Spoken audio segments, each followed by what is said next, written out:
Everyone, today I'm going to be reviewing the set number 75261, the Clone Skywalker 20th Anniversary Edition of the set. This set is rated 6 and up with 250 pieces with 4 minifigures, one including Battle Droid, a Kashyyyk Trooper, Wookiee Warrior, and Darth Vader from 1999 with a 20-year anniversary plaque on the back of him as long as the stand. Let's take a look at the back of the box. The set came out in 2019 along with a few other sets. The other sets were the Snowspeeder, the Anakin's Pod Racer, the Slave One, and a battle pack for Stormtroopers. It's a very simple set, this one especially, and you can collect all 5 minifigures, not including an exclusive Obi-Wan Kenobi minifigure, which is sold for $6 on Lego.com originally when the set came out. Now let's get into the review.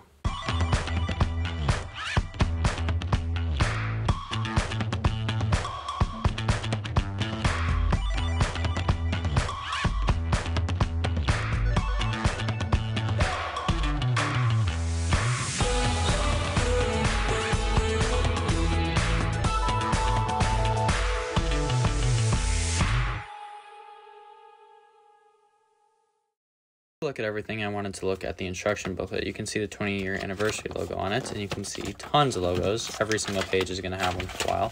But this page I really like. You can see the 2005 Clone Skywalker with the old plain Phase 2 Clone Trooper, which is actually insane. They included that, and that has not been a released figure in decades, or at least a decade. And then we have the new 2019 one, for, what is this? How much did this cost? I think this was a $40 set. I want to say it's a $30 set, though. I'm not 100% sure. I'll have to look that up really quick. And this one probably was around $15 to $10. Not bad at all for the time. And, of course, you can see all the other ones. We have this one, and I have the Snowspeeder and the Slave One in there. Now I just need 2 of the cheaper sets, and I have every single one. And then we can just see a Battle of Kashyyyk. And we can see none of these walkers, nothing including the set on here whatsoever. I mean, maybe you can see one of the clone troopers in the background. I mean, this one has the Wookiees, and then the top one has the clone trooper. But the right one does not really have anything. I don't even think there's a single spider droid on there either. And then it's just normal instructions all the way through.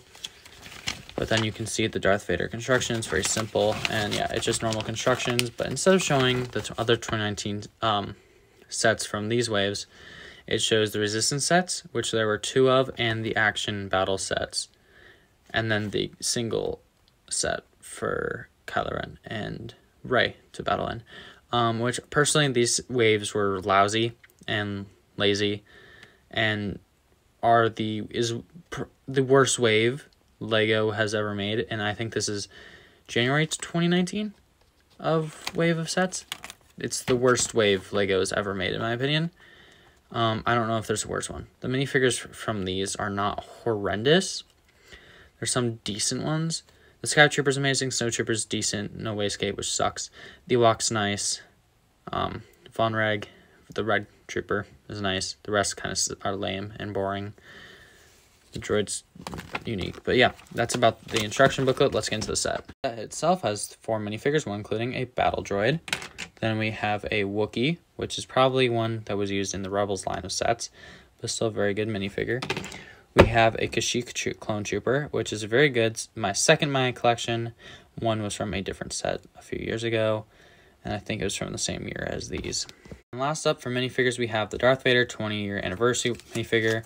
He has a harder cape, which is harder, especially because it's harder to lift it up to see the 20-year anniversary plaque, and is the same thickness as Lando's, which we'll get to in a second.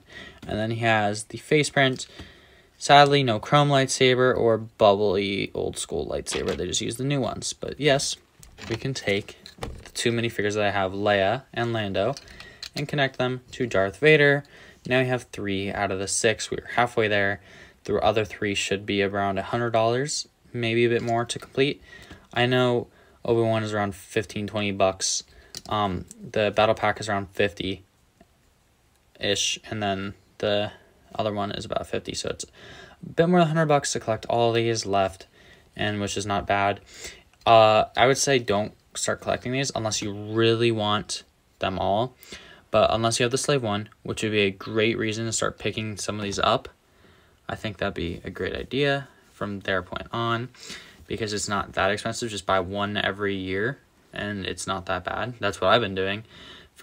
Last year, I bought the Snow Speeder, and this year I'm now buying the Kashyyyk Trooper Battle Pack, and next year I'll probably buy the last 3, maybe, because I'm not going to buy them this year, because I'm going to really focus on the new sets that are coming out, because I personally think they're amazing. Now let's get into the builds. First up, we have a Spider Droid, and this Spider Droid is very simplistic. The only things that are different about it is some of the building techniques at the bottom, and some of the colors on them, which we can do a little comparison really quick right here. So the one on the left is the one from the 2022 ATTE, and the one on the right is from this set. And this set is honestly much worse. It has the stud shooter, the other one does not. Yeah, they both are very similar in build. The left one has the darker gray, this right one has the lighter gray.